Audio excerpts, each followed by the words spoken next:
Yeah, we are. It's a great day to test cricket for us. To stick them in, bowl them out for 224, and then be 80 odd for none is pretty much a day that you'd take if you got offered it. At the start of play, which I'm sure is a massive cliche, but it's definitely true. You got to bowl well to bowl out this batting lineup. That's basically the bottom line. So. We maybe went searching for a little bit early, but once we got back in our bubble and just banging out areas, and we found it a little bit easier. I think as a seamer, you look at the wicket and think, yeah, I'd prefer to bowl on there than watch us have a bat and then maybe after bowling it when it flattens out a bit. But to be fair, it didn't really do that much. We were expecting it to be a little bit quicker and maybe seam a little bit more than it actually did. So. Yeah, it's a good effort. That the wickets are shared around a bit. It's definitely got that hunting in a pack mentality to it.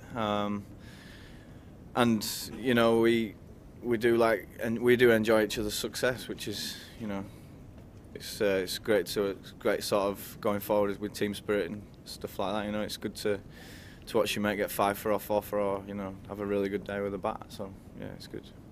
We're not naive enough to think that there's not going to be a partnership. You're never going to really just blitz out a tail.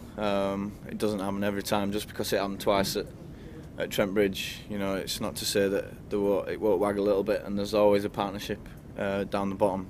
From experience, I've played cricket a long time, and as the ball gets a bit older, the wicket starts to do a bit less, and it's a bit softer, so you can't really rough them up as much. And it does get a little bit easier to bat. It's been a little bit of everything really. We've bowled really well and stuck to our plans, and it's not like they're inventing ways to get out, put it that way, and they're still quality players. So I think we've just delivered the plans that we said we were going to do and done it well.